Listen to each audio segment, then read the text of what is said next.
చాలా నెంబర్ 1 సాంబార్ పెట్టారనుకోండి, సాంబార్ అంతా అయిపోయింది. ఇలా చూసి చేతులు వేసుకుంటే అబ్బా ఎంత కమ్మగా ఉందో, అద్భుతం, ఇంకా కోడి మాసం కూడా సాంబార్తో తినేయచ్చు అన్నంత టేస్ట్ వచ్చింది. వీళ్ళు జస్ట్ గోడ పెంచు బల్లి అందులో పడింది. ఇప్పుడు ఆ సాంబార్ని వాడతామా వాడమా చెప్పండి? ఇటు అన్ని ఇంగ్రీడియంట్స్, అన్ని ఖరీదైన వస్తువులు వేసి వండిన సాంబార్ని కూడా ఇప్పుడు ఎవరు కొంచెం కూడా వేసుకోరా?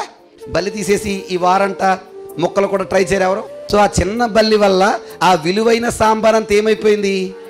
అది ఎలాగో మీలో ఉన్న చిన్న బలహీనత వల్ల మీకున్న జ్ఞానం ఏమవుతుంది? పాడవుతుంది. అది మ్యాటర్. ఈ విషయం మనకు అర్థమవుతున్నా మనం ఇంకా చిన్నపాటి బలహీనతను ఏం చేయలేము, మానుకోలేము. మంచిగా మాట్లాడు, ఎందుకంత ర్యాష్గా మాట్లాడతాం అనుకోండి, నా మాట అంతే.